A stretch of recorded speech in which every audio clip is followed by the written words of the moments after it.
ABASESSALONIIKA ekisooka essula 3 olunyiriri olusooka okutuuka ku lusembayo. Bwe tutaayinza kwongera kugumiikiriza, kyetwava tulowooza okulekebwa fekka emabega mu Asene.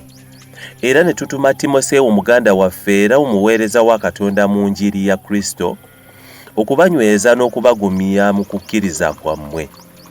Omuntu yenna aleme okusagaasagana olw'okubonaabona kuno, kubanga mwekka mumanyi ng'ekyo kye twateekerwawo.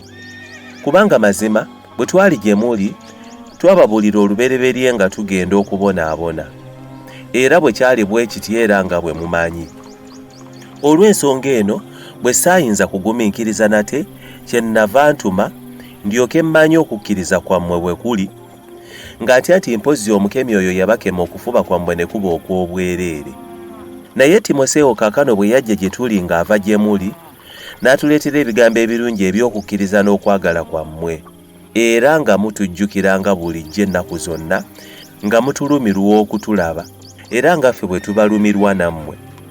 Olw'ekyo abooluganda, mu kulaba ennaku n'okubonaabona kwaffe kwonna, tuzzibwamu nnyo amaanyi olw'okukkiriza kwammwe.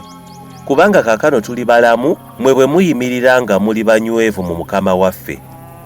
Kubanga kwebaza ki kwe tuyinza okusasula Katonda ku lwammwe, olw'essanyu lyonna lye tusanyuka ku lwammwe mu maaso ga Katonda waffe. Emisana n'ekiro nga tusaba nnyo nnyini okulaba ku maaso gammwe, n'okutuukiriza ebikyabulako mu kukkiriza kwammwe. Naye Katonda yennyini era Kitaffe, ne Mukama waffe Yesu aluŋŋamye ekkubo lyaffe okujja gye muli.